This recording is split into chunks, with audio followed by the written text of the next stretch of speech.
Hey, my Young and the Restless fans. Yes, I am back. We are back with a new week with regards to the Young and the Restless. And yeah, we got to talk about it. First, we see Sally blames Adam for the loss of their baby. Chance disarms Faith's explosive belt, and Victoria catches Nate and Audra in a very interesting conversation. Welcome back to CBS Soap Dish Recap, where we recap everything CBS Soaps, both the Young and the Restless and the Bold and the Beautiful. This is your Young and the Restless recap for June 19th. And without any further ado, let's talk about this episode. So let's start off from Friday's cliffhanger with this whole Cameron-Kirsten situation. Chance said he couldn't feel a pulse on Cameron. Well, maybe they should get a second opinion on that. And now they got to trust Chance to defuse the bomb on Faith. Well, maybe he can. He has to be good at something. He did say or claim to have some training on defusing bombs in his military days. Now, Chance first cut the red wire. Everybody's still standing at this point. Well, at least except Cameron. He's still unalived. Now, he then clips the black wire, and so far, so good. Nick is trying to keep everybody calm, bringing up Sally's baby, saying that she will look up to him more than Christian does, talking about spoiling her.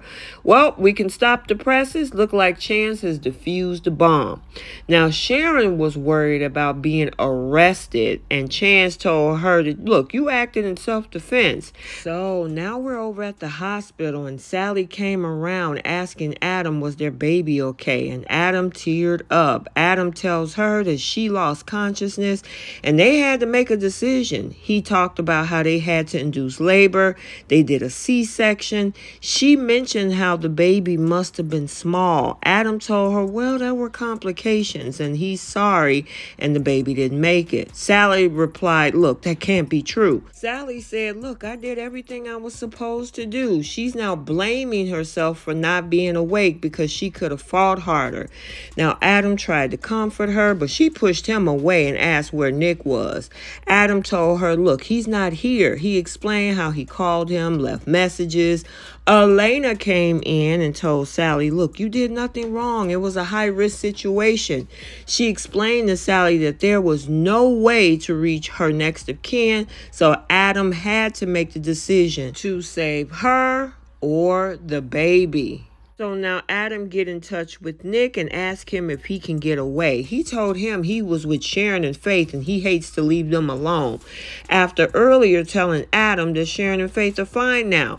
Now he told him that he was at the hospital with Sally, and Sharon was like, look, go be with Sally. They have security in place. I want to give a side eye to everything that happened, but I guess with Cameron gone, it doesn't make a difference. I guess they couldn't be safer at this point. So now after Adam gets off the phone with Nicholas, Elena comes over to tell him that it's going to be a long road for Sally.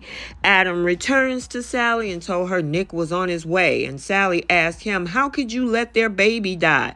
Now, 5 minutes ago, Sally, you claimed it was your fault. Now, I know you're going through a lot of grief, but I wish they would stop blaming Adam for everything. He was just there trying to help. He tried to get Sally to stay in bed, but she wanted to go out. At least he was there for you, more than what we can say about Nick. He had all this stuff going on with Sharon and Faith, which is understandable, but I am just so tired of Adam being blamed for everything. Next, they'll blame him for Cameron waking up and coming back to town. Before the Adam and Nick phone call, Sharon, Nick, and Faith made it back to the house. Nick told Victor that he'll stay with Faith and Sharon, and Victor had the nerve to say that he would put extra security around the house. Yes, that's what Victor said. Didn't he just fire some guy?